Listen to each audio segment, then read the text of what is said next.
All right, so we'll call the meeting to order, and any changes to the agenda from anyone or Eric? Not from me. Not from anyone, I guess. Doesn't appear to be. Okay. Public comment, is there anyone from the public, either there live or on the Zoom meeting? There are no public here. Okay, so we'll move on. Previous minute approvals of the previous meeting minutes. Draft minutes were included with the agenda materials for your consideration. Looking for a motion to approve with any edits and a second to that, then we can discuss. I'll move. I'll second. Is that Brendan? Brendan, yes. And second by Joe. Are there any edits, corrections to the minutes? Hearing none. We'll take a vote. All those in favor of approving the minutes, please say aye. Aye. Anyone opposed? Anyone want to abstain? Perfect. Okay. All right, we're gonna get back to the agenda. Just, Mike, just so you know, Abby just joined us as well. Oh, I see, yeah, great. I don't know if you went and voted. Good evening, Abby. Connor was working at polls, and it's like, I don't see Hello. Good Abby's night. So now we go on to item 5, which is continued discussion on Article 4, sections 4:1 through 4:12. Yep, thank you very much. So in your agenda was the updated draft of Article 4 that includes comments from our last meeting and also the section on parking. So as part of this, I also sent with the email, not included with the agenda, I sent with the email the language from, I believe it was actually from the 1981 zoning regulations that talks about design review. So I did flag that under section 4.4 for a potential option of future discussion, I guess is what I'll call it for now. So my intent was not to get into the language that was in that previous design review district, but to provide that information so you have it in case that's a path that we want to consider going forward.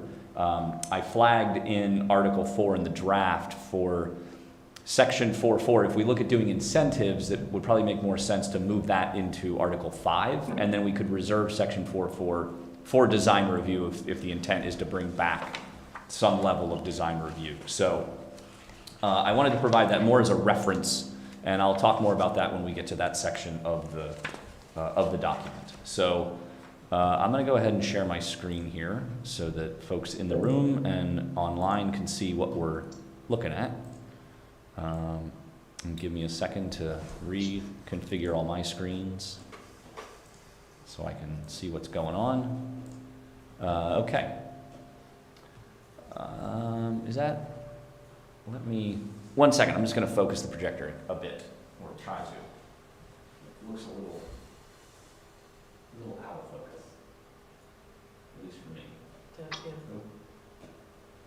How's that? Is that better? I think that's as good as it's going to Probably be. not as good as it's gonna get. Yeah, maybe I need a little bit bigger Yeah, I think it'd be Zoom. as well. All right, let me see. Yeah. Can you guys see that okay? Looks good. Okay, great. So I'm just gonna roll through the text here and just note any changes that were added from the last meeting, but otherwise, for the most part, things are generally the same as what you reviewed last time. So we do have, as I mentioned earlier, we do have the new language for section 4.12 on the parking standards. So hopefully we'll be able to get there and start moving through some of that language also. So any questions from anybody about what we're trying to do? Should be pretty straightforward since this is what we've been working on. So, okay. Starting in section 4.1, nothing new here. And please, I'm going to just move through this quickly, so if there's anything you want to talk about, please just stop me and we can discuss. So nothing in 4.1 that's changed, nothing in 4.2 that is changed. I will flag, let's see. I will flag for you all under item F here. We had talked last time about the standards and specifications, and I believe, Mike, you asked about the width of driveways. Right. in relation to some of the graphics. So I did talk with Public Works. The standard that they have, which here is their standard for driveways, and in here they have a minimum of 10 feet and a maximum of 20 feet for driveways. So their standard gives us, allows for up to a 20-foot wide driveway and nothing more narrow than 10 feet. So there is a standard, and I think that's a pretty good standard to utilize, so that I don't think we need to add anything into our regulations about that, but. Do we need to amend what's in there, though? I don't think so, because it references the standards and specifications as identified by the Public Works, which is what that cross-section would be. That's what this section would be, is their, This is for residential, correct? correct, yes, this would be for residential. And I believe it's the same, it's actually, so this specification from Public Works is for all driveways. So I believe this is called out twice, I think, in here. Yeah, for residential and for the multi-unit and non-residential. Okay, because the multi-unit non-residential, the diagram says maximum 25 feet. Right. You're right, okay. So that will probably need to be updated then, or removed or somehow otherwise changed. Good catch on that. Do we need to have those drawings in there? Does that add value really if we reference the Public Works standards?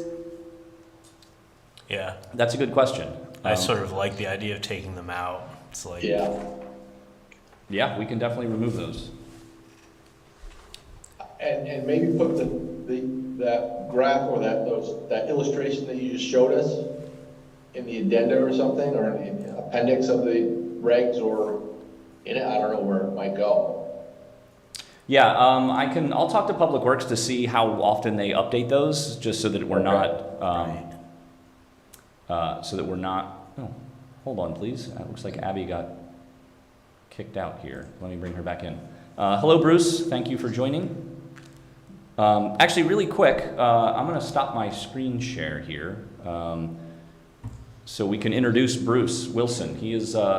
Bruce is the ambassador from the Commission on Inclusion and Belonging to the Planning Commission. So Bruce will be joining us on the odd-numbered months for our meetings, and they will meet on the even-numbered months for their meetings. So Bruce, thank you for joining us.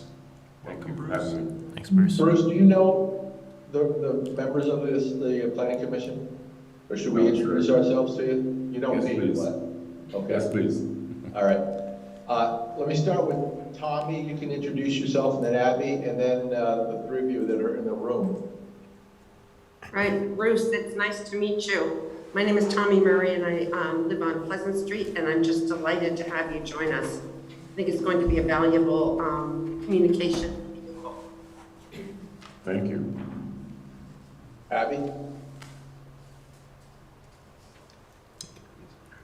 Sorry, I'm joining on my phone. I'm having some technical difficulties on my computer, but hey Bruce, nice to meet you. Abby Blything. I live on Russell Street. I've been on the Planning Commission for a few years now. My background is in planning and sustainable transportation, so it's great to have you on board. Thank you. Sir, do you want to start? I'm Sarah Van Ryker-Borsel, and I live over on Winooski Falls Way, and I've been on the Planning Commission for, I don't know, three years or so. And just so that you know, this commission's probably going to be meeting more than once a month coming up, so you're welcome to jump into any of those extra ones if you feel like it. That won't be a conflict to your other meeting. So. Thank you. Good evening, Bruce. Hi, I'm Joe Perrin. Served on this commission a few years. I live up on Union Street, so only a couple blocks up north from City Hall here. Thank you. Nice meeting you. Good to meet you. Hi, Bruce. I'm Brendan Sage. I've been on the commission for, I think, a year and a half. I'm the first alternate, and I live on LaFountain Street in the relatively new planned unit development that gets talked about a lot on this commission. So it's great to have you and appreciate you being here and looking forward to working with you. Thank you. I plan to learn a lot from y'all. And I'm assuming you know Christine, the mayor? Let me think. We have met before. Honorable Mayor Christine Lott, yes, I know her very well, thank you. And Bruce, could you tell us a little bit about yourself since I've not met you? Okay, so I'm Bruce Wilson. Was born and raised in Chicago, came to Vermont in 1989. Youth service provider, primarily youth advocate. I sit on a lot of different boards, like this one commission. I'm on the Vermont State, since I said Vermont State Police, Fair and Partial Policing. I'm a commissioner to the Human Rights. The governor has appointed me. I sit on Chittenden Regional Planning as a board of director, Vermont Transit, Justice Equity University Training, Winooski School District, anti-racism, a lot of things. And so I just have an art gallery at the University of Mount Carmel. It's so wonderful. And we do a lot of art in communities, and you might see a lot of murals around Burlington, and we created art, so wonderful boxes. So a lot of those boxes you see around primarily around Chittenden County, is something we created in 2010. I know I graduated from Northwestern University in Evanston, Illinois, and I think that should be good enough here. Thank you. Thank you. So Bruce, just so you know, you're more than welcome to join the discussion anytime you want. So feel free to jump in if you have something an observation you want to make or a question you want to ask or anything, okay? Yeah, I think I should say one thing, that I do live on East Allen Street in Winooski, so I live on East Allen Street, and I've been in Winooski one time for 9 years, and I moved away now, moved to another part of the state now. It's been 4 years back in Winooski, so I love Winooski, so I'm willing to do anything I can to help make it better. I don't think our honorable mayor knows that, and even Mr. O'Brien. So that'll be it. Great, thanks Bruce. Thank you. Yep, thanks for joining us. Okay, so I'm gonna share my screen again, and we can get back into the discussion. So at this point, so it sounds like we want to delete the graphics. I think so, yeah. Okay. And then figure out if you want to put in the public works Right. in here, or just however you want to handle that. Right. Let me just make a note here quick. So there are graphics on a lot of parts of Mostly just in this section, between here and the parking section. Yeah, that's really the only space that we have this level of graphics included in with the text. So, I'm not sure why they're in here. I mean, obviously they are intended to illustrate some component. I believe they were incorporated as kind of an addendum to the previous regulations, and I think they were just pulled in to these various spots to try to illustrate some of the. I mean, I assume that these kind of graphics you can find in other locations for other applications. If we need them, yeah. So people want visuals. Right. So, okay, so eliminating those graphics, and presumably we'll want to eliminate these as well on the next page. Basically all the graphics out of this section, I would say. I think so. Yeah. Is any? I agree. Yeah, I think we should leave it to Public Works. Yeah. Yeah. Yeah, I think that's a good idea. Kind of like the graphics, but I can understand why they show. Okay. Yeah, I'm a very visual person, so Me I'm like, too. So we'll get rid of those. Helpful. I want to be accurate, but Get rid of those. Hey, Eric? Yep. As I'm thinking about it, aren't there graphics in the form-based code section?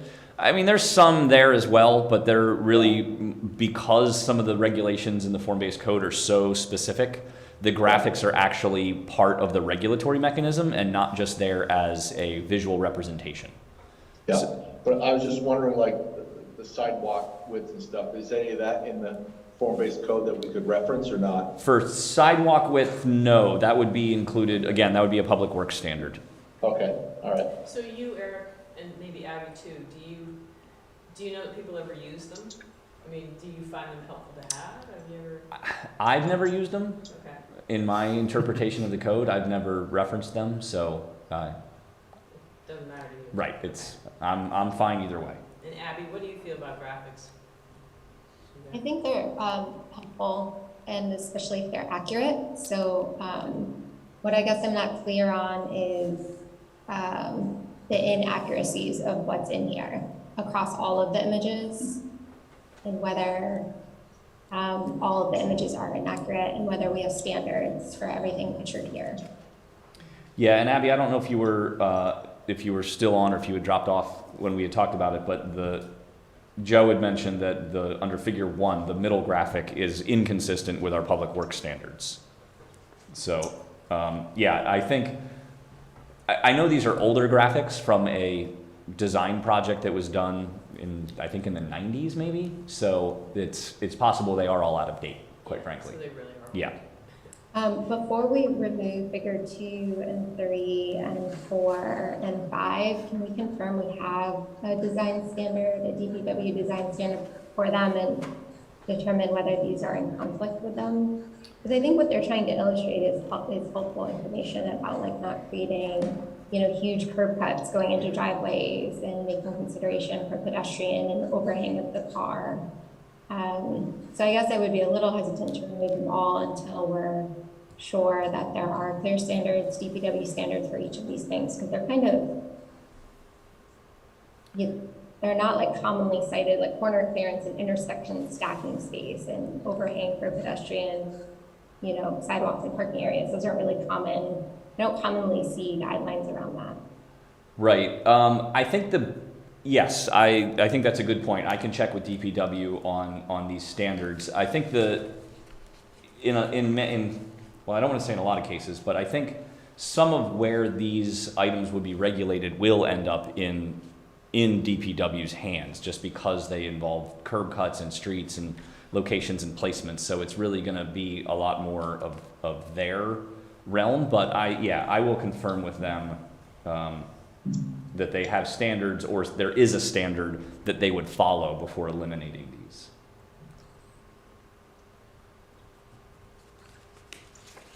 The one thing I would say is, if we do keep like figure 2 and 3, I'm wondering if instead of undesirable and desirable, be unacceptable or acceptable, because it seems like when you read it, it's really not saying you can't do it. Yeah. Just saying we don't like it. Yeah, that's a good point. Yeah, and if you look at, for example, item 4 here specifies how far back from a property the access should be. So, I mean, we do have language that talks about some of these items in this section.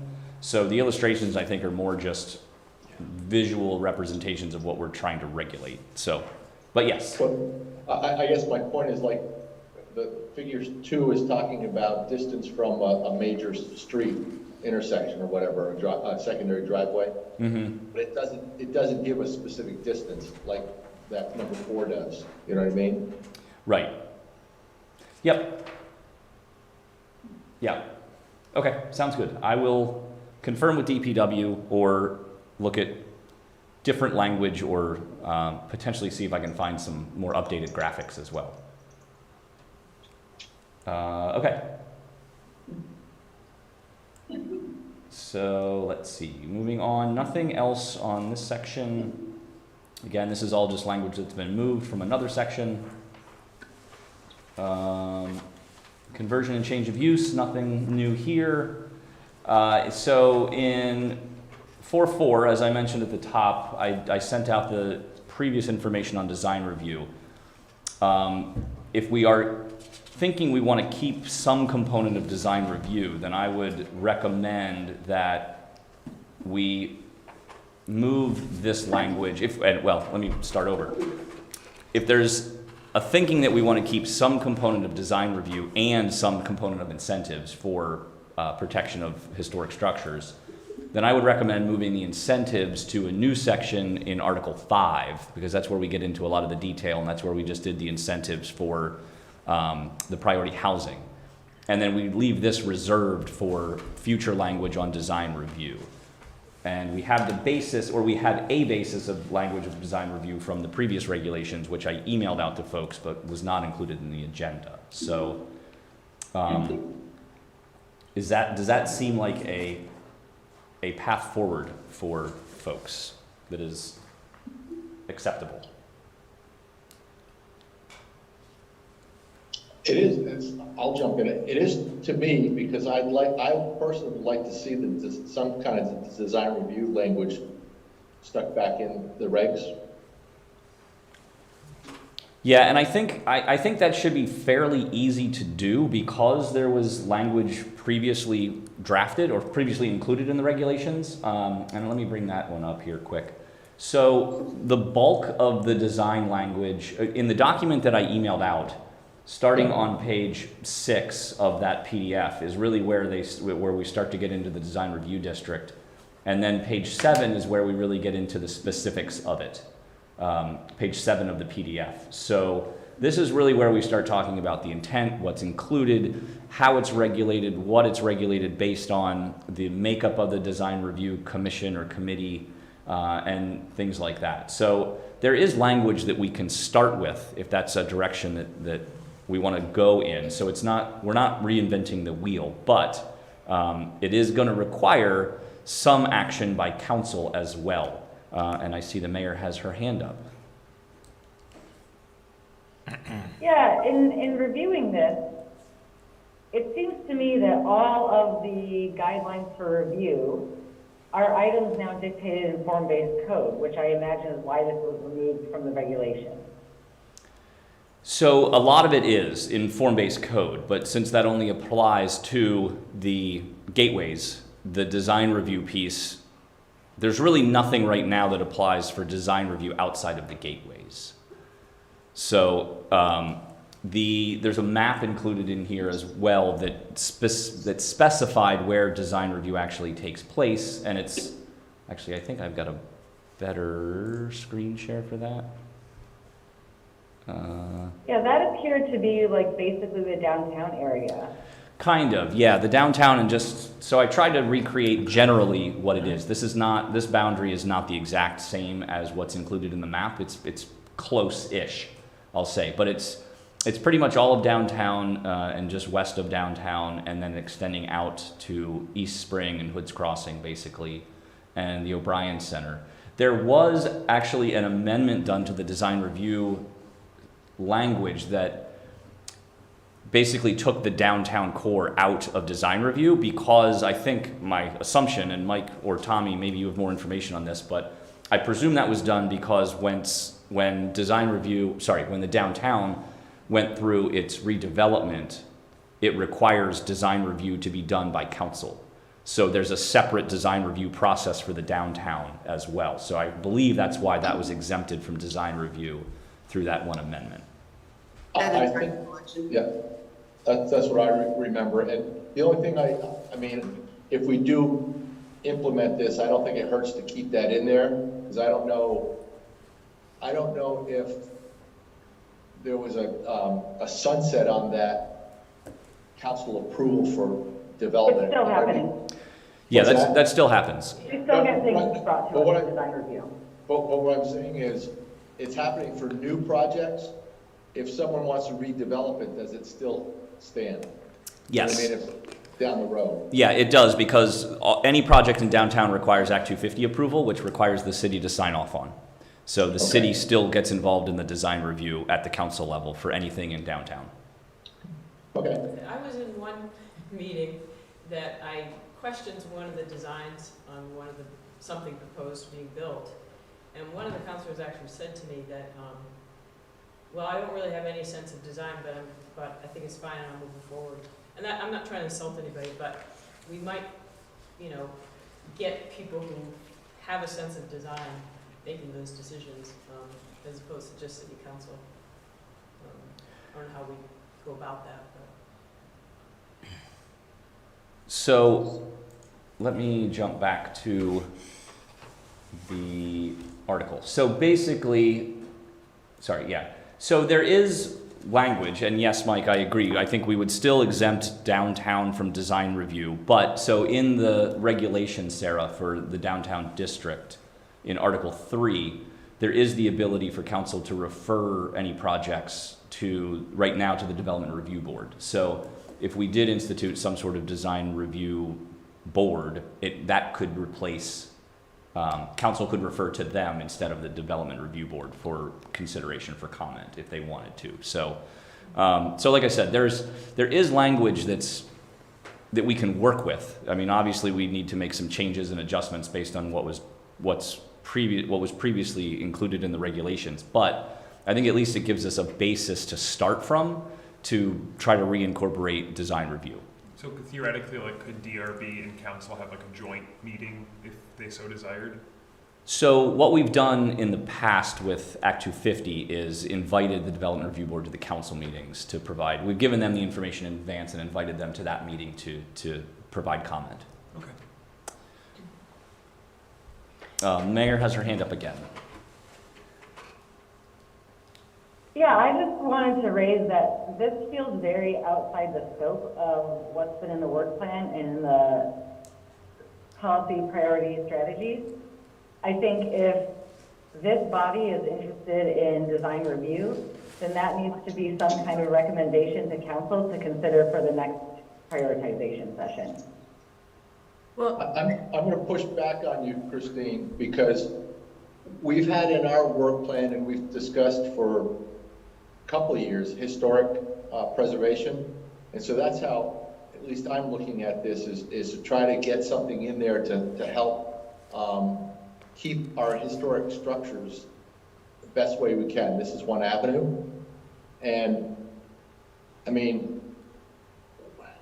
it is, I mean, I think that we as a planning commission have the right to move where we want if we think it's appropriate. I'm saying it's not appropriate, Mike. Design review has never been discussed by the council. Creating a new body and a new set of regulations has never been discussed by council. But what I'm saying is the council doesn't need to approve everything we do. They make a work plan, and we put out a work plan that conforms to it. And my interpretation, and I'll leave it to the rest of the planning commission, is that the discussion of design review fits in with what we've been talking about in our work plan, because it's a means for us to address historic structures and how to try to keep as many historic structures from being demolished as we can. I'll just remind you that historic preservation was not prioritized at the last session. Well, it's in our It's work. still in the list, but it's not in the high priority list right now. It's in our work plan. I don't want to, you and I should go offline and talk about this rather than do it here. I just want to be clear that I believe that this is misaligned with what council has directed in the past. Okay. But I'll stop there. Okay. And I guess just to be clear, I'm not suggesting that we discuss these previous regulations tonight. This is being provided in the context of what we have for design review now, and kind of switching this to an incentive program for historic preservation and reserving this section on design review for a future discussion. So and also that there is language we can work off of for future design review discussion. so Eric, I think that holding section 4.4 for the future use for specific to historic preservation is a great idea, which will also allow us to move on. And I would just like to reiterate that the Planning Commission, having been a previous member and now a current member, historic preservation has always been high on the work plan of the Planning Commission, and I understand what Christine's saying, but I think that we do need to have an avenue to have our historic structures protected in some way. And that would be a discussion, I'm sure, with council. But for now, holding section 4.4 seems like a reasonable way to start.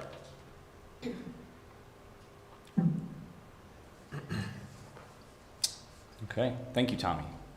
All right, so if that is a potential direction to go in, the language in this section now for the incentives would move to a new section 515, and then we would leave this as a reserved section. So really nothing in this first page has changed from our last meeting. The incentive section I did change a little bit based on our discussions at the last meeting. Specifically, item B under number 1 that related to, it previously read, I think it was previously, well, let me look to see what it said. It previously read 25% of the gross square footage of the preserved building could be used towards the requirement for private open area. Now it's related to the percentage of the building that needs to be built to the percentage of the facade that needs to be built to the required building line, so that we're providing some relief from that perspective of the code rather than the open area, to potentially get some designs that can better incorporate existing buildings. So that was one change. There was discussion about changing the percentages. Oh, sorry, I did change the percentage of I believe the central business district. Yes, under item 3, the central business district, that was at 75% previously. I did reduce that to 50 based on our discussion. I did not, though, increase the gateway number to 50. And the reason, what I was thinking about is because the language requires that the facade, at a minimum, the facade be preserved. I kind of thought of the buildings as, if you looked at a building lengthwise and sliced it into basically 4 pieces, you would keep the facade and a certain percentage of the front of that building that's preserving the facade as well. So 25% seemed still like a good number to keep, again, the facade and enough of the kind of that structural component to be part of the facade, but I'm happy to revisit that number as well.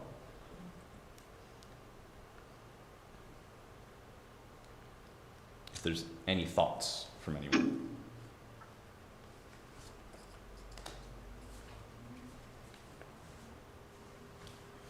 Anyone?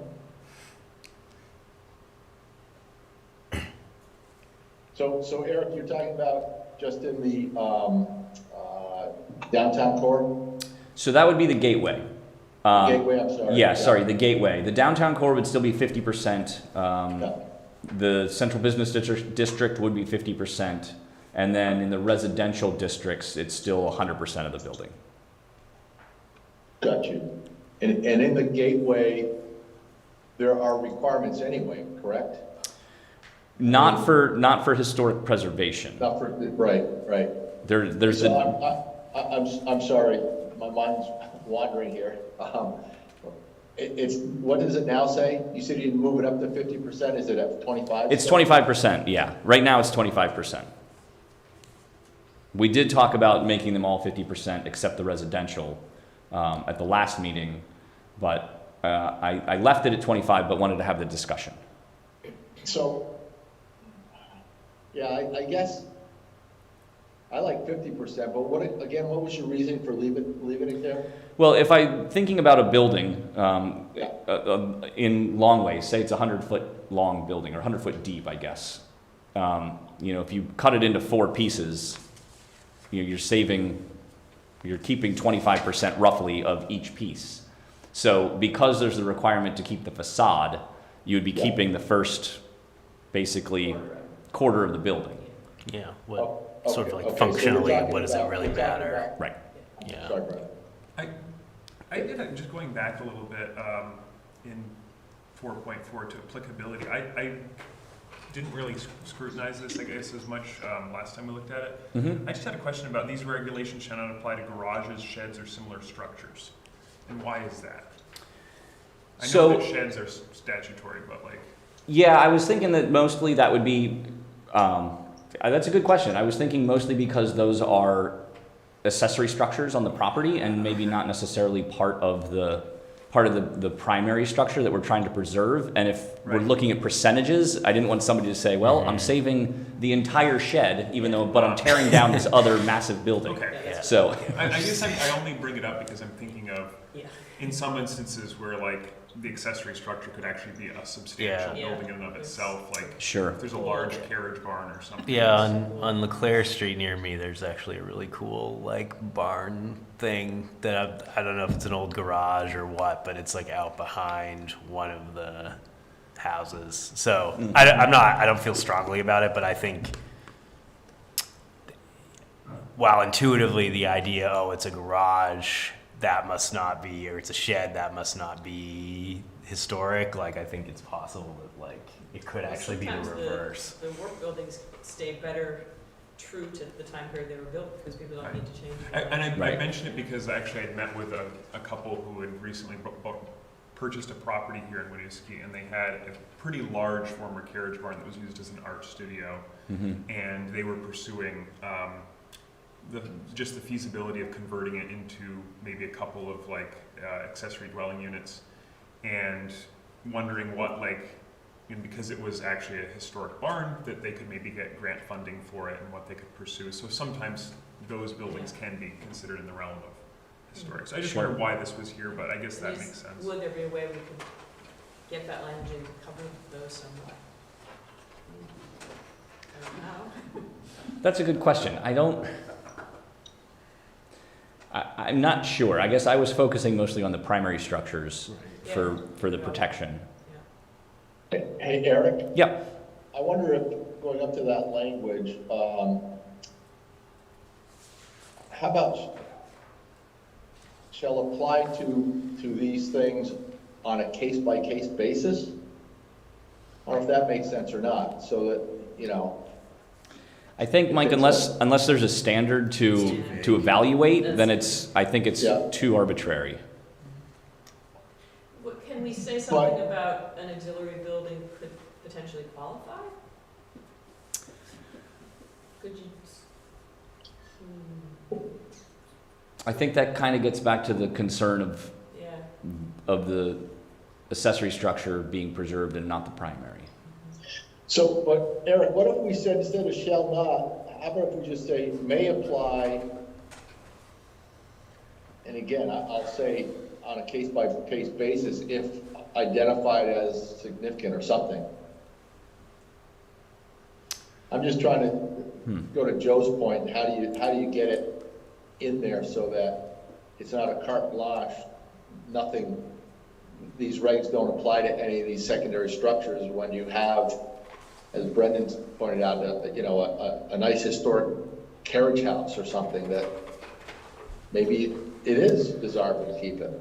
And there's some instances where like the accessory structures are larger than the square footage of my own house.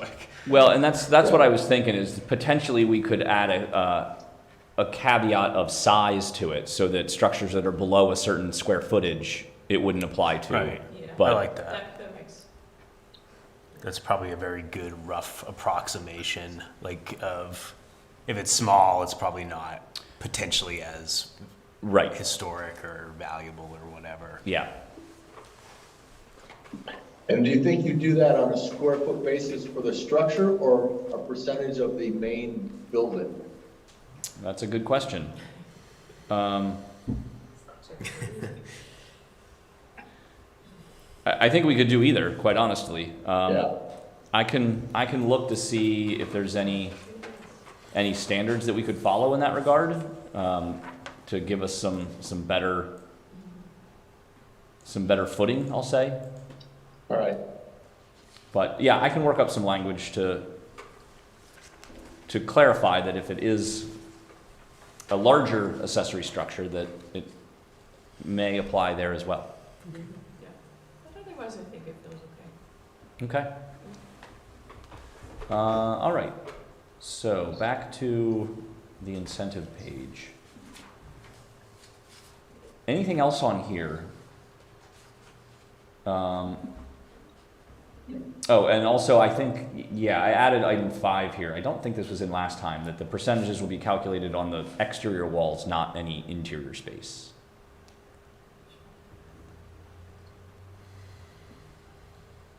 And I believe I clarified that for the, at least in the gateway and this central, actually maybe in all of them, that the facade needs to be included as part of that percentage. So what you're saying is, rather than saying, you know, I've got a 5,000 square foot building, rather than saying 2,500 square feet, you're saying, you know, I've got this building that's got a facade of 50 feet and a depth of 100 feet. You need to keep up to 25 feet back from the facade. You know what I'm saying? I will apologize for not doing the math, but I think yes, that's the idea. Okay. Well, I'm just saying, if you say square footage, it could be any of the square footage of the building as opposed to the front 25% or 50% or whatever it is. Right. But it has to incorporate the facade, or has to include the facade. Right. Yeah, the facade needs to be a part of the percentage. Yes. Okay. Yeah, but again, the intent is that it's the front 25% of the building are going from the facade back. Sorry, yes, that's, yeah. Yep. Okay. All right. So nothing new under section 4.5. Nothing new under section 4.6. However, I believe I added some definitions. There was some discussion at our last meeting about whether these were defined, and I don't think we have a definition for wall. I believe we have a definition for fence. So I did add some definitions, which I'll bring to you at a future meeting, because there's other definitions as well that I'm adding in. So I'll bring that whole article to a future meeting. But otherwise, no change to the language in this section. Similarly, no change to the landscaping and screening in 4.7. And I don't believe there was any changes in 4.8. Uh, 4.9, I did add, I believe I mentioned this at the last meeting, I did add this item 5 at the end of 4.9 for changes of uses in non-conforming structures. To basically say that as long as they're not adding any new square footage, really to exempt them from parking requirements. What page is that, Eric? This is on page 14 of the document itself. Yeah, so I didn't know it, just to say on page 13, 14, so that section. Can we get an example of that? I mean, Sure. So let me just read this through quick.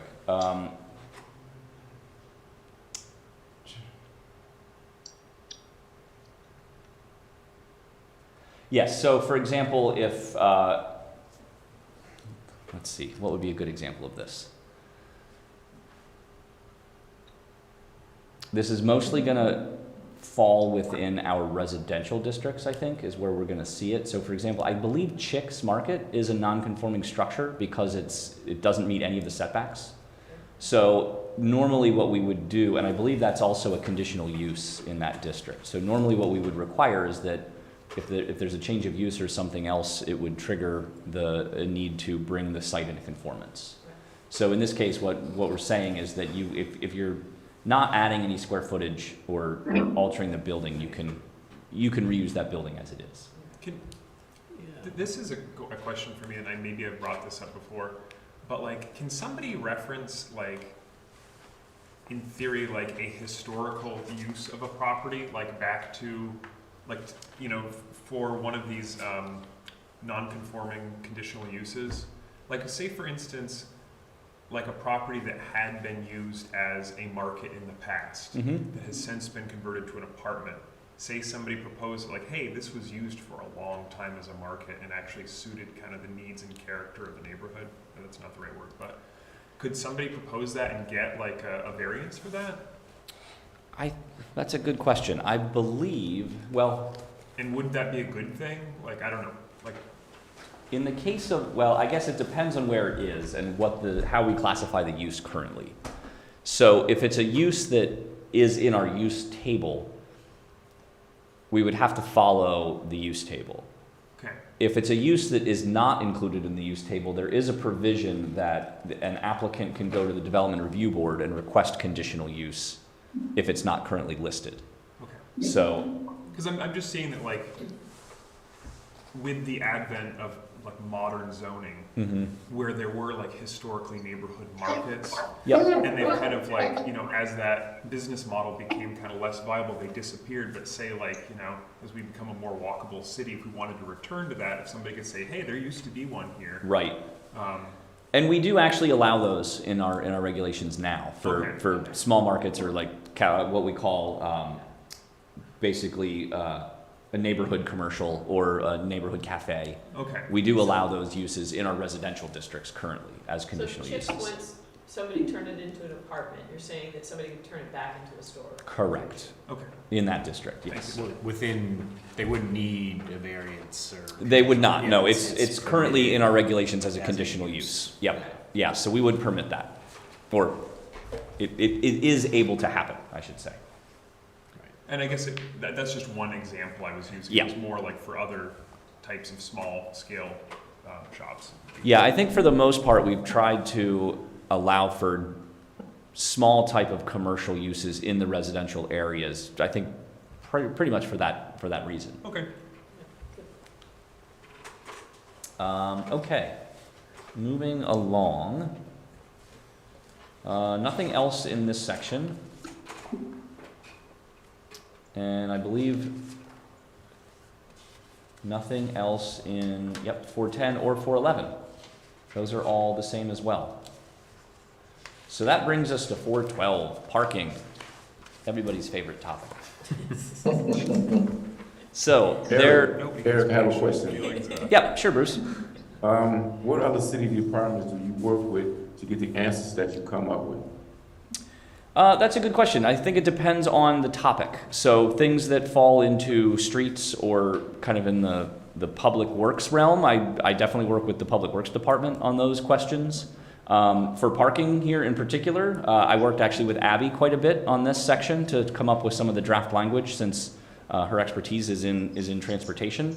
But I think it really depends on the topic matter. I will either reach out to other departments or other folks in the community that have expertise in these areas and talk through proposed changes with them to get some feedback before bringing it forward. So a lot of changes in this section. Some of these are based off of changes that were recommended from the parking inventory management plan, inventory analysis and management plan.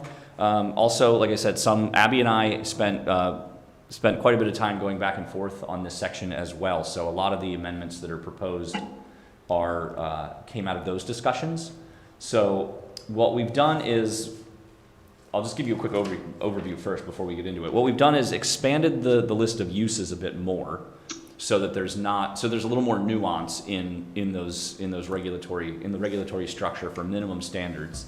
We've also added more specificity under the transportation demand management strategies, which is one of the mechanisms that can be used for reducing minimum parking.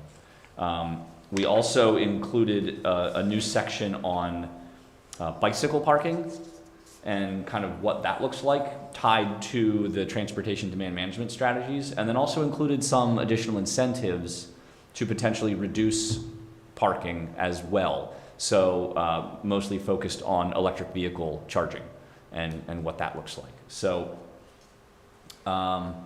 first page is just some clarification, some additional text for clarification. One item I'll note here, and Sarah, this is a comment that Sarah brought up, was related to the last line under item C here, for there shall be no maximum quantity of parking unless specifically identified. I put this in more just to clarify that we don't have a maximum, so that if somebody wanted to come in and put in as much parking as they're allowed under the dimensional standards of our regulations, then they could. I know other communities do have maximum parking limitations, so because we're not there yet, or at least we don't have any of these regulations, this was really added more just to specify that we don't have a maximum. But it's purely for informational purposes and can. Do we want, if it's not, I don't know that I want to call it out unnecessarily. Right. Is the way I would frame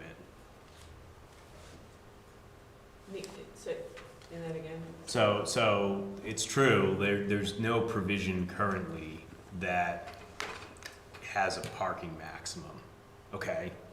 Do we really need to sort of highlight that here? Do we want to potentially make somebody think about, oh, well, let me maximize my parking as much as possible? Yeah, I mean, where I was coming from is that I know some of the bigger chains, they like to put in more parking than they know they actually need, because they want people to always have the sense that when they get to the drugstore, they can have a parking spot. So it's sort of an illusion. So Purposely putting in more than you get, that's been my concern. So it's the idea is like it's a way to encourage or make certain commercial establishments feel more comfortable, you know, that they'll have enough parking. So that they'll have more, so Yeah. that you got to run to the drugstore to pick something up, and you don't, if you think you have to look for parking, they put in more so that you never have that. Didn't that issue come up with like a kind of a conventional grocery store? Yeah, and Was drugstores, I know. There was kind of the thought that there would never be anywhere that they could fit that in the city, but there actually, in fact, could be. Mhm. Yeah. Yeah, and I guess I would say to that concern, our gateways require parking in the back, so you wouldn't really be able to see the parking from the road anyway. Our downtown core requires parking either on site or in a shared facility, which is another location where we'd see some of these uses. The central business district does not have a standard on parking, so that could be a place, but I don't know if there's any lots that are really large enough that we would see that we would see a use that is trying to maximize as much parking as they can possibly get. Just Not to because say it couldn't generally happen, but we don't have lots that are big enough. correct. Because you know, even though they're behind, you're still, covering the surface. You are, right, And if we don't need to cover the surface. right. I guess I would say in my experience so far with the city and with working with developers, everybody wants to build as little parking as they need to. Nobody's out there looking to build more. At least this year. Correct, well, You know correct. what I mean? 'Cause Sure. things But that's been my experience with every project that's come in front of me, is that they're trying to figure out how to get the number of spaces as low as possible for what the requirements are. Eric, Yes. doesn't it seems like the lot coverage and the setbacks, especially the setbacks in the green space, if you will, in the gateway districts would dictate that anyway. There's only so much they can build to meet the density or the dimensional requirements, and et cetera, right? That's correct, yes. Yeah. Going back to Ben's point. Oh, sorry. I'm just asking for a little more clarity on what I think I heard, but I'm actually not sure. Sarah, are you saying that we wouldn't be attracting like grocery stores or? No, I'm saying the opposite. So then why are we calling out there's no maximum? The way that it's called out reads to me like, we welcome all of your parking. Yeah. Yeah, I mean, I'm happy to eliminate this sentence. Yeah. Especially since it's not actually doing anything in that. Right. It's true, there already is no maximum. So to me, by putting this out there, it's just sort of highlighting it, and I don't feel it's sort of consistent with I mean, we just reduce parking minimums for certain types of development, and we're trying to become more pedestrian Right. friendly. So I see the logic behind it though. Yeah, the Yeah, 'cause psychological it's logic. saying, yeah, I mean, we're trying to reduce, what's required, but saying, we're not actually stopping you from, in instances where that could be considered beneficial, I can kind of see that. Yeah, I mean, I'm happy to delete that and just not call that out. Mhm. So, okay. Yeah, Abby, is that I'm on work the for you? same. Go ahead, Sarah. No, I was just asking Abby if that works for you. Or she- Sorry, Sarah, I didn't quite hear that. So eliminating this section, does that work for you? That sentence, I Yeah. guess I thought you were saying the reason you wanted it in there was so that places, like establishments that wanted lots of like parking weren't afraid to park, like build in Winooski, but if that's not what you're saying, No, that then wasn't I what I was don't. saying. No, I was saying we didn't want to have somebody put in more parking for the illusion of it being easy to park. So some of the chains some of the larger chains are apt to do that. Yeah, So I was saying, let's not allow that to happen. so then maybe tweaking what this sentence actually says, because the way that it reads right now is you can build as much, we're gonna make you build a certain amount of parking, but you can build as much parking above that certain amount as you want. And it doesn't sound like that's actually what you wanted to say. But remember that there are limits by the setback and open space requirements of the different districts. Right, like just the fact that we're like entirely built out and we have Yeah. like different setback constraints, like I don't think we're gonna see like a price chopper. Yeah. Um, But that's why I'm on board with what Brendan said, just get rid of the sentence. Yep, Yeah. we can do that. But That's easy to do. you okay with that, Abby, if we get rid of it? Sarah? I think Sarah had sort of brought up this sentence. So Sarah, how are you feeling about the sentence and whether removing it Would solve that problem? Yeah, I just don't want, like you had an intention when you recommended it, and let's either capture your intention better. Oh, or- so, sorry, Abby, to be clear, I added this sentence in and Sarah provided a comment to me before the meeting about what that is intended to mean.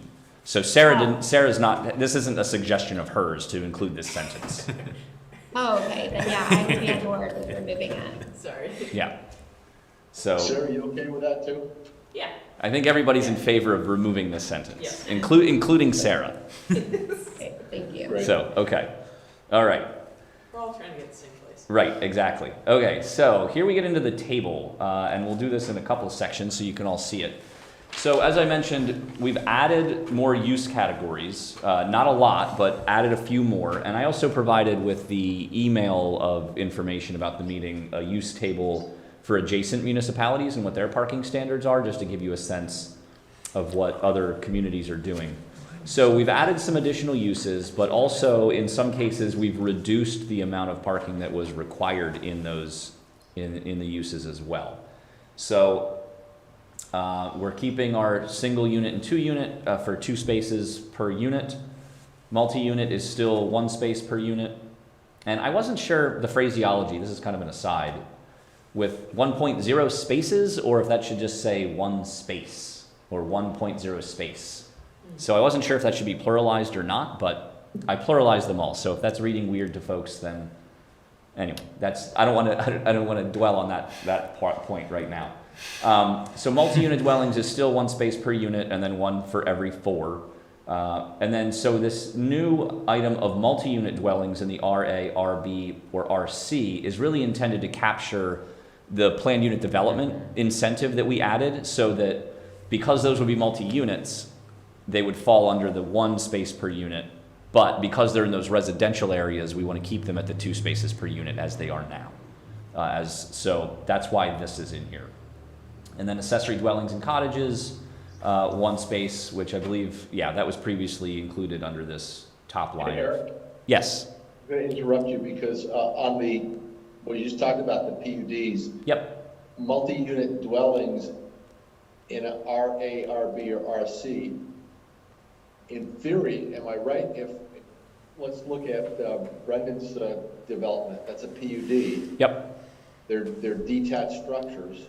Yep. So that would fall under a single unit, they have two Yep. spaces? Yep. So what you're saying, if it's a like a condo project, they'd have to have two per? correct. unit. That's Okay. correct. Yep, All right. yep. To keep the parking the same. Just And, no, go ahead, whoever that a was. stylistic question, why the .0? What's the function of that? Just because I believe there's a couple of items that have a decimal in them. Yeah. Okay, So I just wanted to keep it consistent throughout the table. okay. Eric, I can't remember in the incentives we just passed for the PUDs if there's a certain number that are like affordable or 3+ bedroom. Is there any like parking? Is there a way for them to get below the 2 space requirement? If they if the whole building, it's like every unit in the dwelling is like 3+ bedrooms and affordable, or is it because it's in the residential area it needs 2 spaces? So I think yes. In the section on incentives that were incorporated in the parking standards, I think yes. Okay. But that's a good question, and I want to make sure that what I've drafted would fall within that type of a situation. Okay. Eric? Wasn't, Is there going to multi-unit dwellings, you've got multi-unit dwellings apparently in all districts, 1 space per dwelling unit, and then you've got multi-unit dwellings in the residential zones. Should it say multi-unit dwellings in a PUD in those zones? Well, so the only way that multi-unit dwellings are permitted in the RA, RB, or RC is part of a PUD. Otherwise, they're not permitted in those districts. So that's the only way you can do a multi-unit in the RA, RB, or RC. Okay, gotcha. Yeah, I was thinking two units, but that's specified separately. Okay. Correct. Yep. Yep. So accessory dwellings and detached cottages, 1 space, and then we added assisted living. Then under the non-residential, personal service, retail sales, brew pubs, restaurant bar, and then just a catch-all for all other non-residential uses. Theater entertainment, hotel or bed and breakfast, office.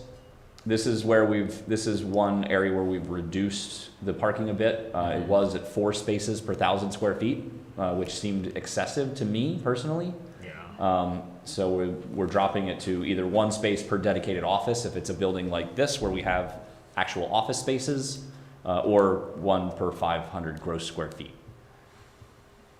And then under civic, we've broken out for schools, which is something that we didn't have previously, obviously. Well, none of these we've had previously. So adding in schools, community centers, healthcare facility, daycare, funeral home, and then other civic uses. And then any other uses that isn't listed would be, and that may be slightly redundant because we have all other civic uses and all other non-residential uses. So I don't know if we need this last one, but I thought I'd add it in just in case. Was the previous standard for office space, was that in place for, say for instance, you had like a counseling business where like you might only have 1 office, but you might have like couples counseling where I don't know how like customer parking falls into that. So customer parking would be included in this as well, and I think it's, I'm not exactly sure what they all counted in on that. Okay, I guess that's And is that's is where that I like. adequate? I'm sorry, Mike? Is 1 space per office or 1 space per 500 square feet or 2 per 1,000, is that adequate? To Joe's point, if you've got a 1,000 square foot office that's got 2 doctors or whatever, and they see patients, So that would fall under your healthcare facility? I use doctor's office, but maybe it's a counseling office or, an insurance office where people come in every once in a while. Client parking. Yeah, because if you only have one space per office, I mean, that's basically covering maybe an employee. Well, again, these are just minimums, right? Right. Yeah. Right. Maybe we could change the wording on the healthcare, from 2 spaces per bed to 2 spaces per patient, room. Because that would cover an exam room or a counseling room. Yeah, I saw that too, Tommy, I agree. I see the mayor has her hand up. My question was actually not about this specific topic, so I will let you all continue. Oh. Okay.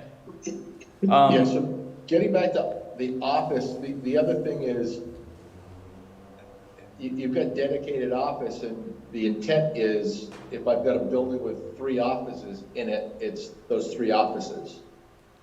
Correct. But is that clear to everybody? I mean, it took me a minute to think that one over. Does office mean like,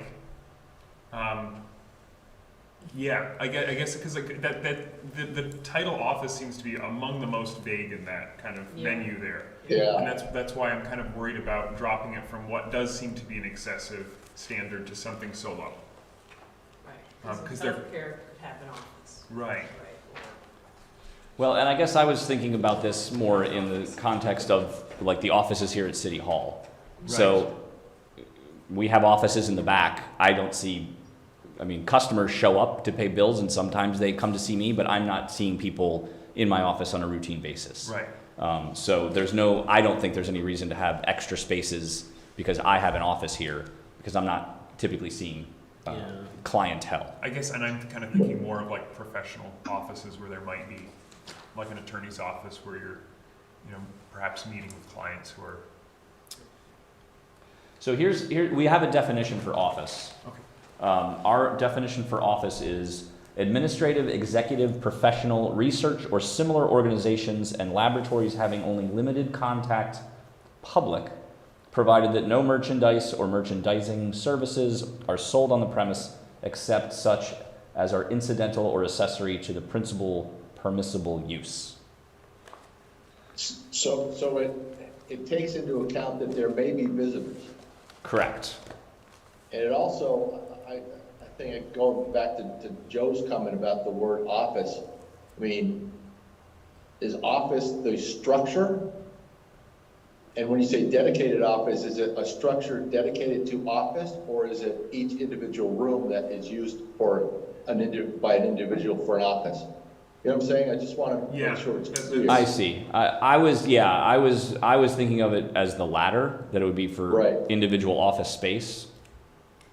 Yeah, well, and actually that's exactly getting to, like, if it's per, like, I don't know, suite within an office, Right. that makes sense, but like if it's just, for what could be like the top floor of a building considered office. Right. If that's the standard. Yep. Yeah, that's a good point. Well, we could just eliminate the first part and just do it on a square footage basis. That's what we're doing for everything. Yeah. Yeah. Except for like patient beds, but we could just eliminate the first part of that and just say it's a square footage basis and that's what you build to. Yeah. I'll make just the general point, like I'm an attorney and I go in, no one at my office goes in every day anymore, and almost all of our client meetings are over Teams or Zoom, so there isn't as much people driving in and coming and going as there used to be in this like post-COVID world too. But what is the nature of your field of practice? It's like employment litigation, so it's a little different from like, like a trust and estates attorney or like a family attorney, right. I guess where people come in. But even that, I think a lot more of those meetings happen virtually now than they used to. I don't know. I mean, I think this idea of just making it square footage like everything else seems reasonable to me. That makes sense to me, but I'm one who, I would be more comfortable if 4 is too much. To me, 2 is too little per 1,000.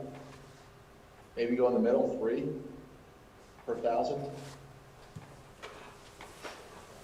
So 1.5 spaces per 500 square feet, however you want to do it.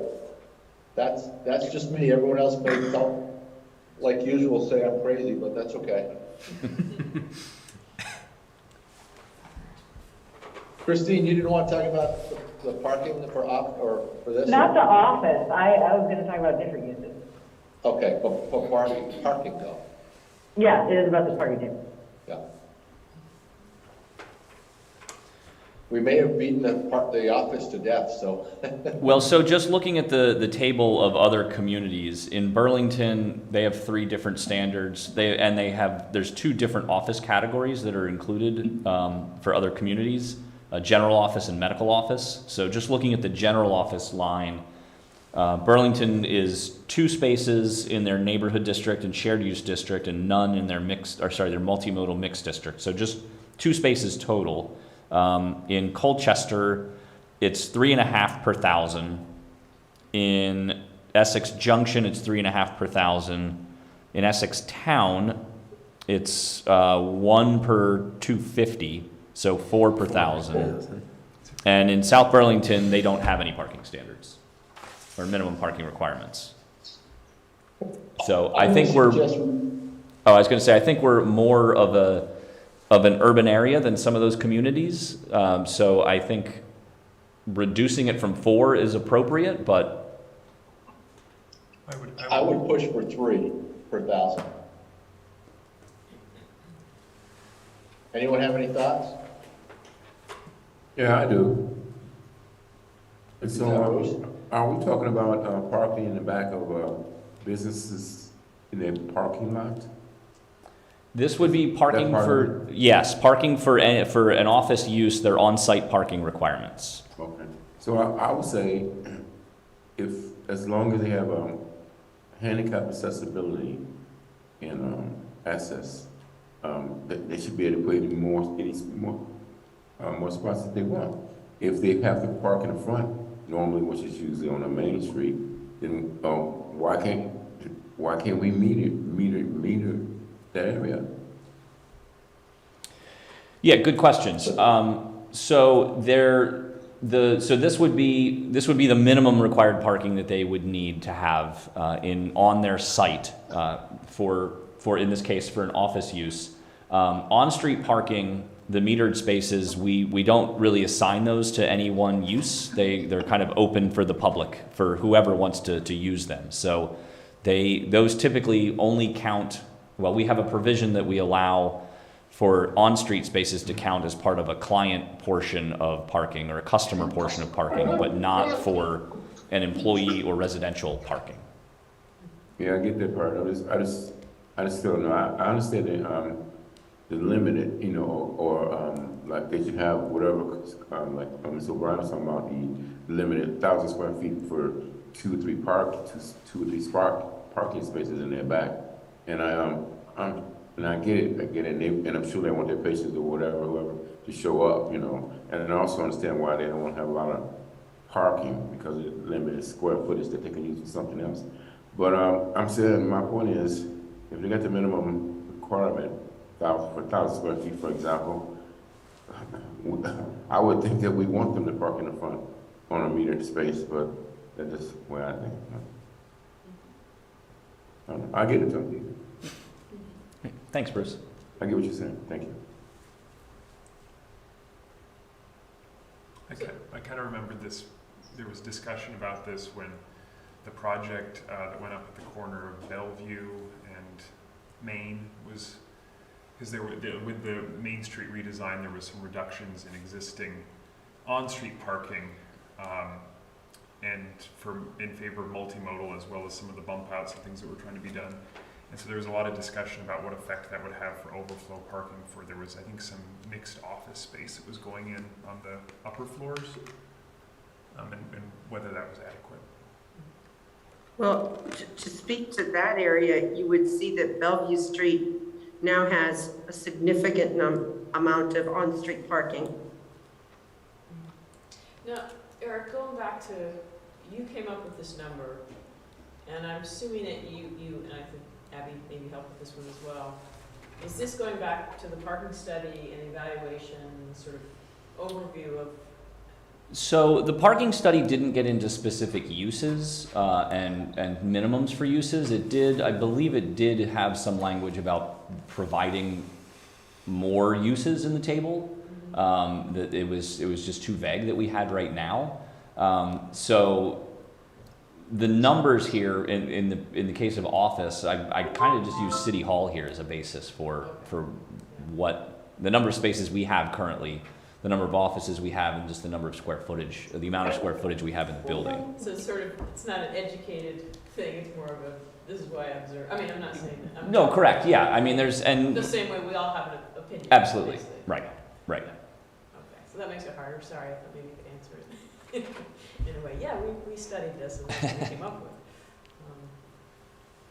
Well, it's two, I mean, where we're at, if it's, let's say we get out the office part, and it's just per square foot, it's 2 per 1,000 in effect, right? One per. Yeah. Right. So, Right. and Burlington is, I guess, none in the downtown. Right. South Burlington's none, and then the other neighboring ones, it's like 3 or 3.5. Right. Right. So, it's still, it's like 2 versus 3, So sort we- of. In this city, that might sit fine. Yeah. right?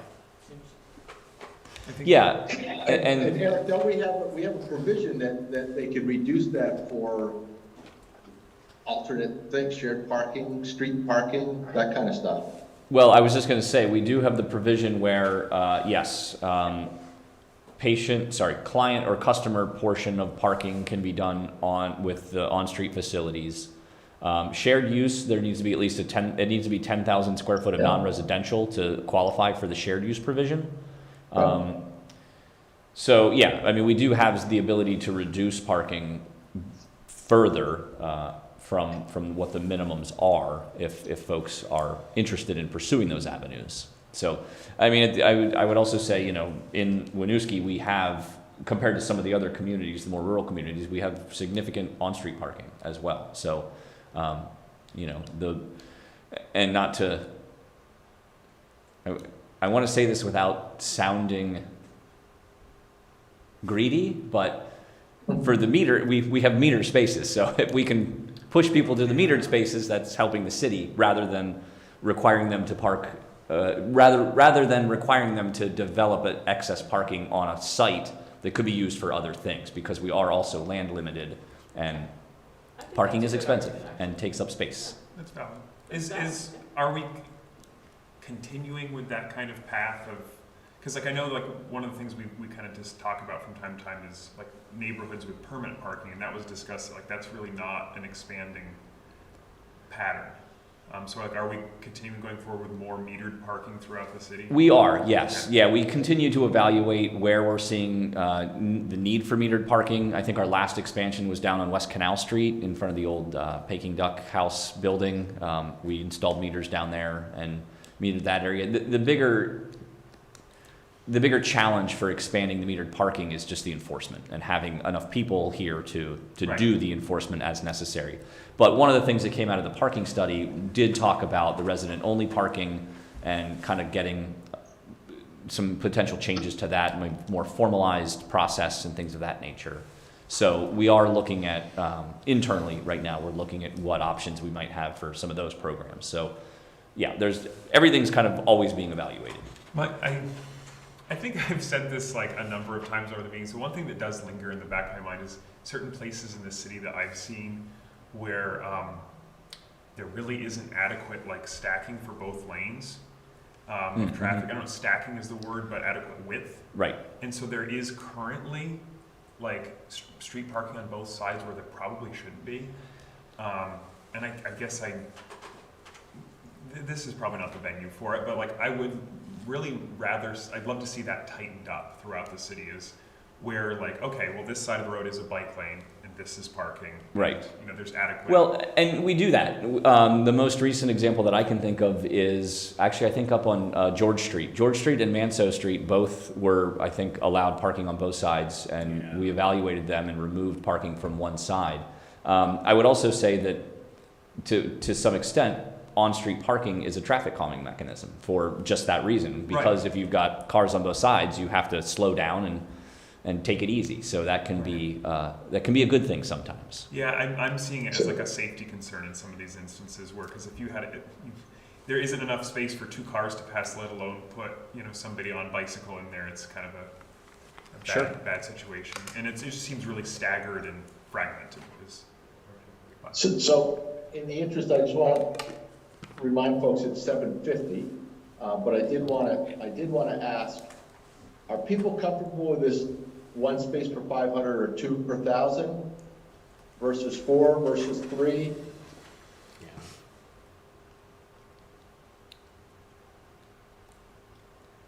I know I'm more comfortable at 3, but that's, you know, that's me.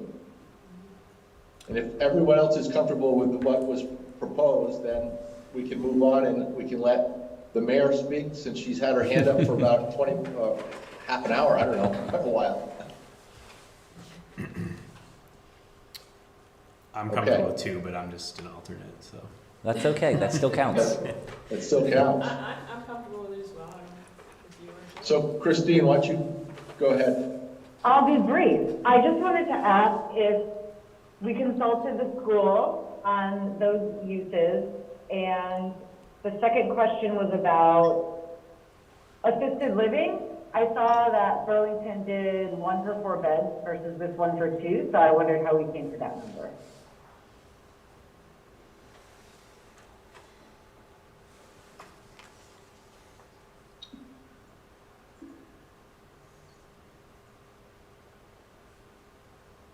While I don't have a strong opinion on the office parking, on the assisted living, I would agree that that would be a great place to reduce the parking,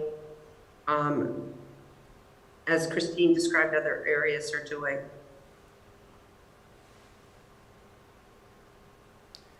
So that's an interesting one, the assisted living, where Burlington being the more urban area. Oh, sorry, I was looking at this wrong.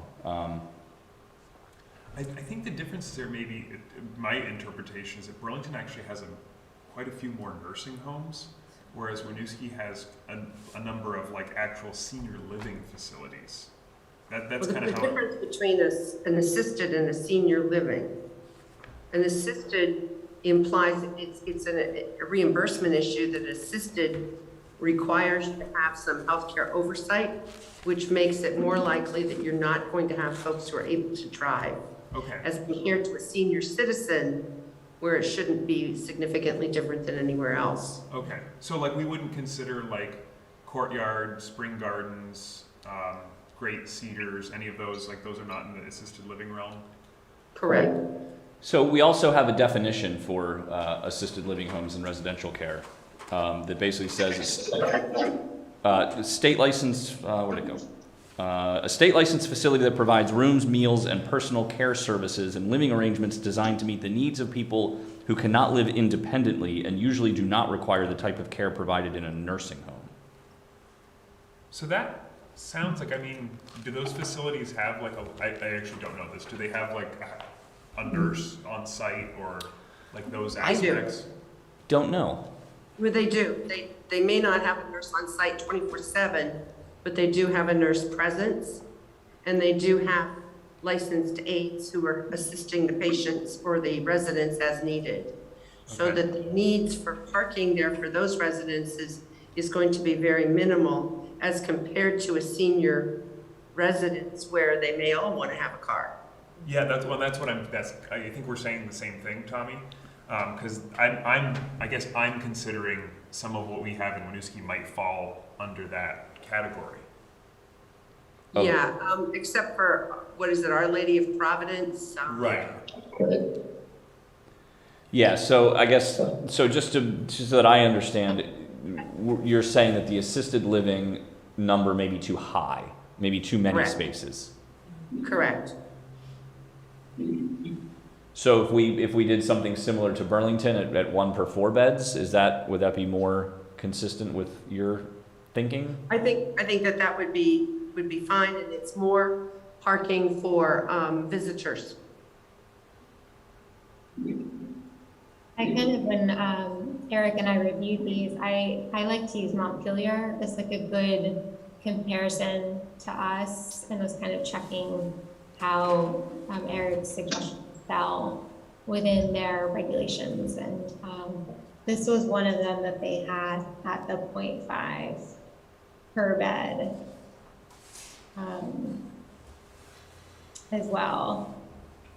So that's kind of where, that's what I was doing as we were reviewing this when I was with Eric going through it, to try to see if these, because I don't think we're necessarily downtown Burlington. I don't think we're Colchester, right? We're like some sort of small density in between.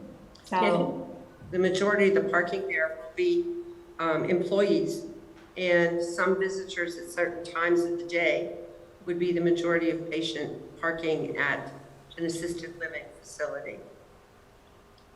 And if we're trying to encourage other transportation, I think taking it down a bit, and whether it's 1 per 4 or 0.1 for 2 would be fine. Either one would be fine, but I think we can reduce it is all. What about 1 per 3? That's in the middle. Sure. And I guess I'm just trying to point out if in fact, because Winooski does have a high per capita of senior living facilities. I just kind of don't want to be anything discriminatory towards them, assuming like, oh, they're not driving. Like, even though I think a lot of those people are semi-independent. So I would look at a facility, and I don't know a lot about it because it was already here, but like Great Cedars, for example, is like a 55 and over facility. I would treat that probably more as a multi-unit residential building than as an assisted living facility. Yeah. Okay. Yes. So to be clear, because it is a little confusing to me, would a nursing home doesn't fall into assisted living or residential care? That's something else? I believe it would. It does per our definition, yes. It does fall into it. It does per our definition of assisted living and residential care home.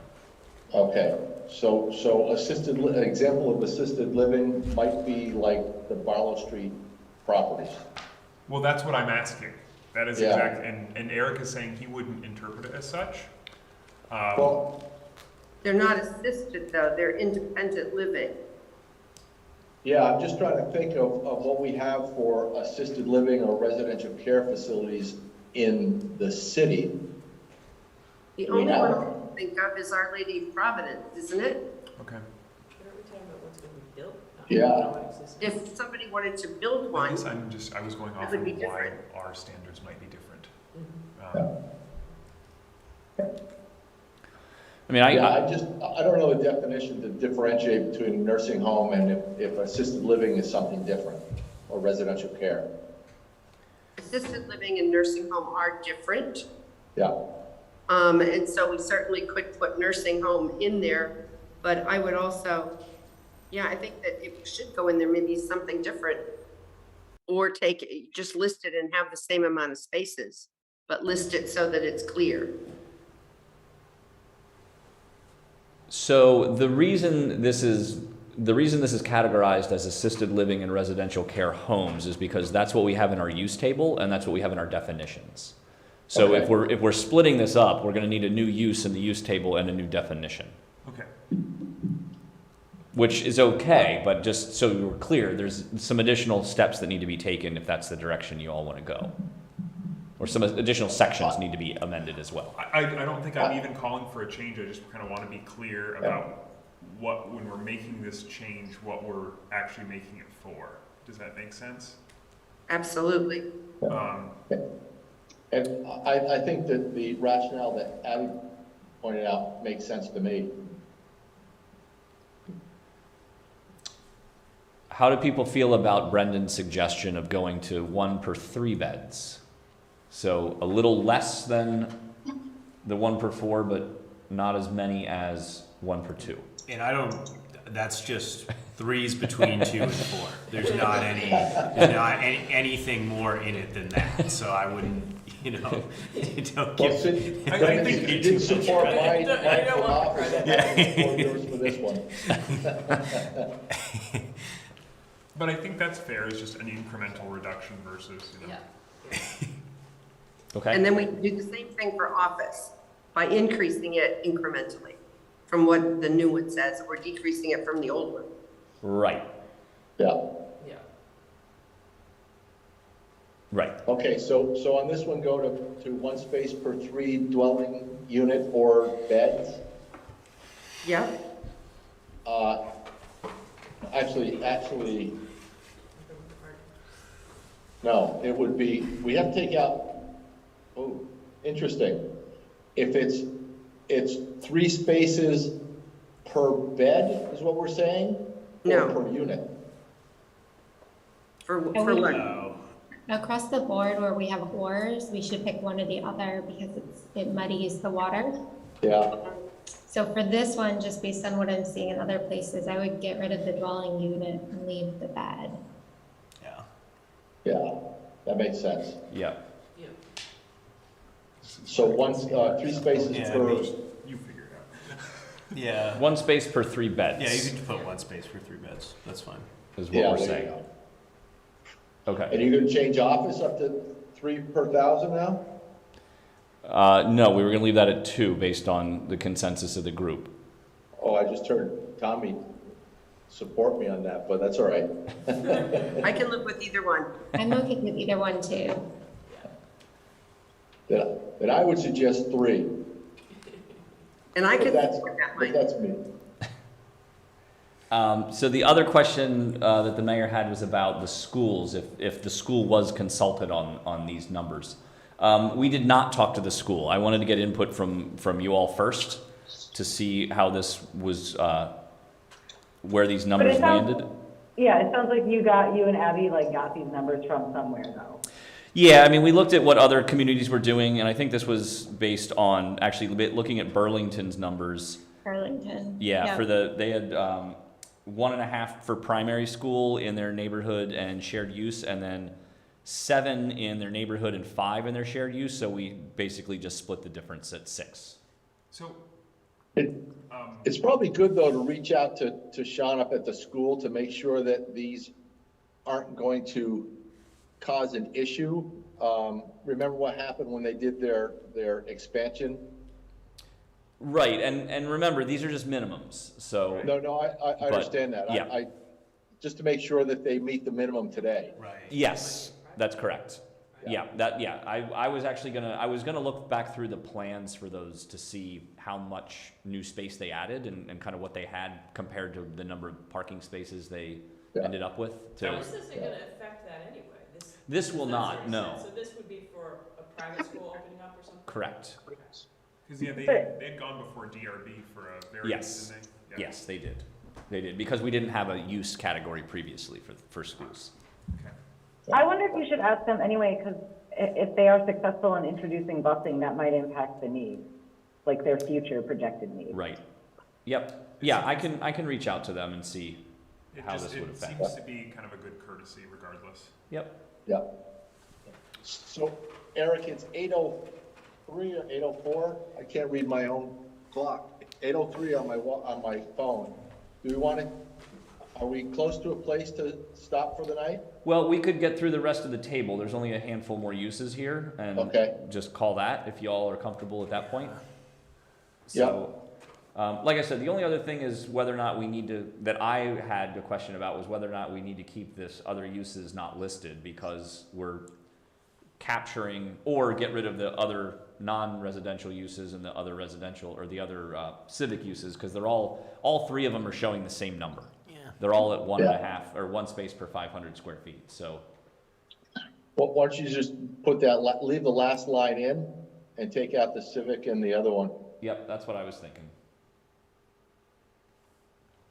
And then, Eric, on the, I looked at the language for other places under the theater and entertainment, since that's another area we have by seat or Oh. by Yep. square footage. And the language that I saw was, or if no seats, 1 space per 500. Sorry, say that again? If no Um, seat. So like the theater entertainment, just looking at what other municipalities have for that, the ones that have like either by the square footage or the seat have in there, it would read like 0.25 spaces per seat, or if no seats, Oh, I one see. space per 5. So it accounts for like the higher ground type entertainment facility that's not seated, Got right? But there are places that have seats, so it makes sense at that point to count by seat. And then I'm just looking to see if we have that anywhere else. Yeah, I think we've gotten all the square footage or bed or space or whatever it is. That's we'll figure it out. Okay. So, Hey, Abby, and Eric, does it make sense on something like that? You brought up higher ground, right? And so if you have a venue that has no seating, but it has a capacity, to look at the capacity or tie it somehow to capacity, because one space per 500 square feet, how many people can you fit in there and how many cars might they need? You know what I'm saying? Right, the fire marshal capacity is probably what you want to be. capacity can be tricky Yeah. because they usually don't do capacity until the building is constructed. So we wouldn't Okay. know we wouldn't know what the site needs to look like until the building is finished. Because they'll typically, to measure capacity, at least I know when they do restaurants here, they need to see the tables, they need to see the layout of the space, they need to see everything in the space before they can measure and determine how many people can fit into the space. But I wonder if there's some way to figure out, say Higher Grounds has, I don't know, say 2,000 square feet and they have a capacity of 1,000 people. I don't know if that's even close, but you know what I mean? So that it's like, okay, well, in that case, is 2 spaces per 1,000 enough for something like that? And I don't know the answer. That may be a crazy, packing them in, but Yeah, how do they must have for calculating capacity for like a dance club, because there wouldn't be any metric like tables or seats to measure that off. Yeah, so I'm looking at Montpelier, they have 1 per 6 seats or 1 per 60 square feet of assembly area if no seats. 1 per 60? Is that what you said? 60? Sorry, 1 per 6 seats or 1 per 60 square feet of assembly area if no seats. Of assembly area, okay. The area, yeah. Assembly area. So that's specific to just the area of assembly, not to the gross size of the building. Right. Yeah, And that's like entertainment. Like dance floor. Theater. basically. could be, yeah, right. right. Can't they use the public parking? They could, I mean, Right. yeah, they can. Yeah. Well, and they can always build more. That's what I always say. There's always, like higher ground That's is true. a commercial incentive to have Right. more parking, right? Well, and, Yeah. where we might locate a use like that is probably gonna be somewhere near downtown where we've got a 800 space garage people can use as well. Yeah, Yes, Okay, exactly. all right. And why wouldn't we want them to use that in those events? Exactly. Right? Yeah, we can- But it does have the opposite effect though, when you have a lot of like non-permitted neighborhoods around it, is that people will actually do the opposite and they'll And they seek park those in the out and then neighborhoods. come down, rather than Yeah. they should be seeing the garage first and using the garage. Yeah. Anyway. yeah, I think you're okay. I know what you're saying, Joe, but that's kind of I guess, there are ways to try to alleviate that through parking regulations, I think. Okay. Yeah, no, I Yeah. just think it's more of a case for having Right. permanent parking in certain neighborhoods, but. Yeah. Okay, any Okay. other comments or questions on the parking table here? Okay, Eric Eric and Abby, thank you for working on that. absolutely. I have to give all the credit to Abby. She did most of the, I started and she did all the review and told me what to change. So let me take it back. Thank you, Abby, for all your work. No, I just appreciated the opportunity to review, and Eric was very patient going back and forth on a lot of this. Good. Okay, let's move now to city updates. Christine or Eric, have any updates? I'll let the mayor go first. I don't know that I have anything particularly substantial. Next Thursday, the Municipal Infrastructure and Finance Commission are meeting to talk about the capital improvement plan. that could be included in the budget. We're having our first budget, our general funds budget review on the December 5th city council meeting. The city is looking for somebody to serve as a representative to the town meeting TV local access board. So if you have any friends looking for a volunteer opportunity. And we, actually at our last meeting, we awarded some ARPA funds to some community organizations who have been helping support residents with COVID impacts, so the Food Shelf, the Molly Bantu Community Association, the Winooski Parents and Students Project and Dream Program, and Champlain Valley Office of Economic Opportunity. I think that's it. Oh, and the Winooski Hotel Group popped up again on Monday. Sarah was there, which was nice. I was on a Zoom call. You were there too, that's right. Once you let me speak. Are there any changes in the proposal So- to the report? There's nothing changed, Joe. They came back to present, so they haven't been in since February 21, so the two new counselors had not seen their stuff before. They didn't really present much though. We're in litigation with them right now because they haven't actually addressed the stuff that we initially, like from the last meeting, but staff is working through that with them. So nothing new has happened. So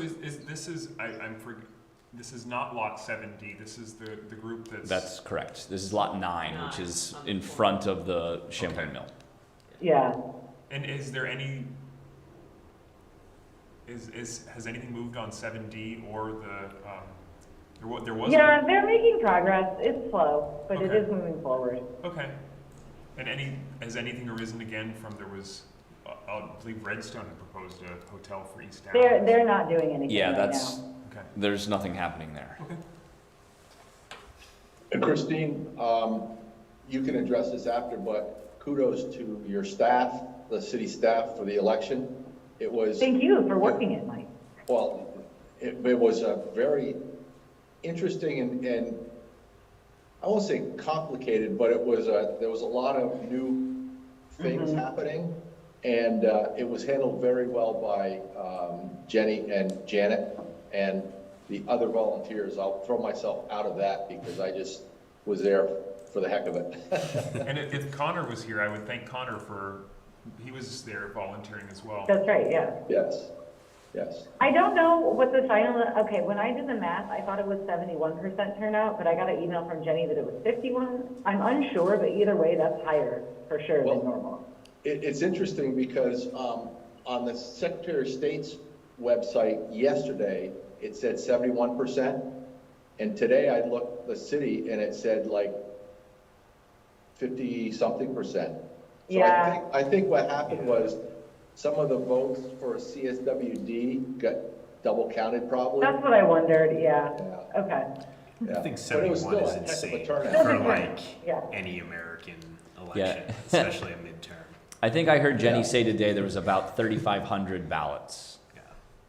So Okay. that would be, Yeah, So that's close to 70%, 60 some odd percent, yeah.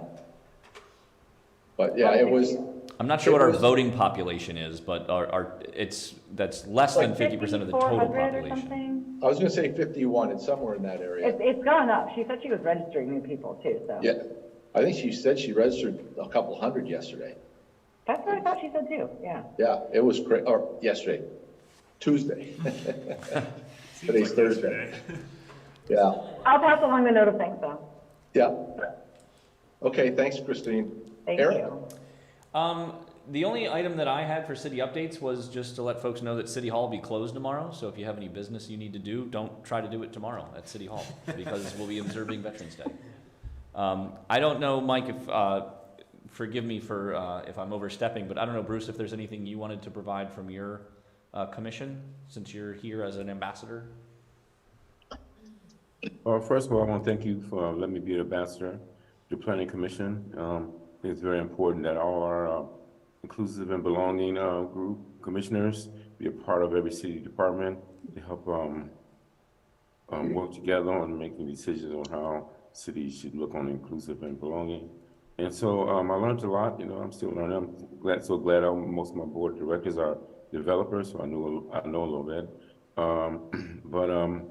So the questions that I will have is going to be, I'll bring back to my inclusive and belonging commissioners and see what they have to say. But thank you again. Great, thank All you. right. Eric, you know you never overstep. Just making sure. Yeah. Okay, any other business? How about next meeting, Eric? Yeah, next meeting, since we decided to just do one meeting a month, given the holidays and everything coming up, our next meeting will be December 8th. That'll be Thursday, December 8th at 6:30. We'll do that hybrid again. So for those of you that want to join us here in City Hall, feel free. Otherwise, we'll see you on the screens. Great. Anyone else have any other business they want to bring up? Again, thanks, Abby, for your work on the parking stuff. Yes, thank Bruce, you, thanks for joining us tonight. Christine, as always, thank you. Eric, thanks for everything you do to support us and get us information and through these meetings. So I'd be looking for a motion to adjourn. So moved. I'll second. Great. All those in favor, please say aye. Aye. Anyone opposed?